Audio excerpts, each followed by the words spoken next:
ವಿಜೇಂದ್ರ ಎಚ್ಚರಿಕೆ ಕೊಡ್ತೀನಿ. ವಿಜೇಂದ್ರ ನೀನು ಬಚ್ಚ, ನೀನು ಯೋಗ್ಯ ಇಲ್ಲ, ರಾಜ್ಯ ಅಧ್ಯಕ್ಷ ಆಗಲಿ ಯೋಗ್ಯ ಇಲ್ಲ. ಒಂದು ಮಾತು ಹೇಳಿದ ನಾವು ರಮೇಶ್ ಜಾರಕಿಹೊಳಿ ಎಚ್ಚರಿಕೆ ಮಾತಾಡಿ ನಾ ರಾಜ್ಯದಲ್ಲಿ ಎಲ್ಲೇ ನೀವು ತಿರುಗಾಡ್ಬೇಕು ಕಷ್ಟ ಆಗ್ತದೆ. ನಾನು ಆಯ್ತಪ್ಪ ವಿಜೇಂದ್ರ, ನಾನು ಶಿಕಾರ್ಪುರಲ್ಲೇ ಬರ್ತೀನಿ, ಡೇಟ್ ನೀ ಫಿಕ್ಸ್ ಮಾಡಿ, ನೀ ಯಾವಾಗ ಬಾ ಅಂತ ಶಿಕಾರ್ಪುರ ಸ್ಟಾರ್ಟ್ ಮಾಡ್ತೀನಿ. ನಾ ಶಿಕಾರ್ಪುರದಾಗ ಅವ್ರ ವಿಜೇಂದ್ರ ಮಣಿ ಮುಂದಿಂದ ನಾ ಪ್ರವಾಸ ಚಾಲು ಮಾಡಿದ್ದೇನೆ. ನೀನು ಅನ್ಯಾಯ ಹೇಳ್ತದ ನೋಡೋಣ, ನಾ ಅದಕ್ಕೆ ನೀನು ಸವಾಲು ಸ್ವೀಕಾರ ಮಾಡಿದ್ದೇನೆ. ಯಾವಾಗ ಹೇಳು, ನೀನೇ ಡೇಟ್ ಫಿಕ್ಸ್ ಮಾಡಿ. ನಾ ಶಿಕಾರ್ಪುರದಿಂದ ಪ್ರಾರಂಭ ಮಾಡಿದ್ದೇನೆ ನನ್ನ ಪ್ರವಾಸ. ಮತ್ತು ನಾ ಏನು ಪೊಲೀಸರು ತರೋದಿಲ್ಲ, ಗನ್ಮ್ಯಾನ್ ತರೋದಿಲ್ಲ, ಯಾವ ಮಂದಿ ಒಬ್ಬ ಬರ್ತಾನೆ. ನಾ ನೀ ಎಲ್ಲಿ ನಿನ್ನ ಎಚ್ಚರಿಕೆ ನಿನ್ನ ಬೇಕಾರೆ ಮೂಲೆ ಮೇಲೆ ಅಡ್ಡಾಡಕ್ಕೆ ಕೊಡೋದಂತ ಶಕ್ತಿ ನನ್ನ ಕಡೆ ಇದೆ.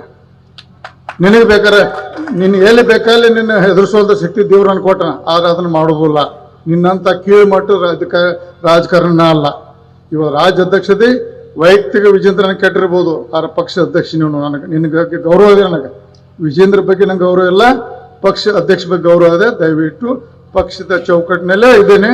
ಯಡಿಯೂರಪ್ಪ ಬಗ್ಗೆ ನಾವು ಕಳ್ಕೊಳ್ಳದೆ, ಯಡಿಯೂರಪ್ಪ ಇವತ್ತು ನಾ ಮನವಿ ಮಾಡ್ಕೊತೀನಿ. ಯಡಿಯೂರಪ್ಪನವರೇ ಇವತ್ತು ನಮ್ಮ ನಾಯಕರು, ಆದರೆ ವಿಜೇಂದ್ರ ಪಂಡಿತ್ ನೀವು ಹಾಳಾಗತ್ರಿ. ವಿಜೇಂದ್ರ ಇನ್ನೂ ಕೆಳಮಟ್ಟ ಹೋಗ್ರಿ. ದಯವಿಟ್ಟು ನೀವು ವಿಫಲವಾದಂಥ ಅಧ್ಯಕ್ಷ ಬಿಟ್ಟು ಒಳ್ಳೆ ಅಧ್ಯಕ್ಷ ಮಾಡಲಿಕ್ಕೆ ಸಹಕಾರ ಕೊಡಿ.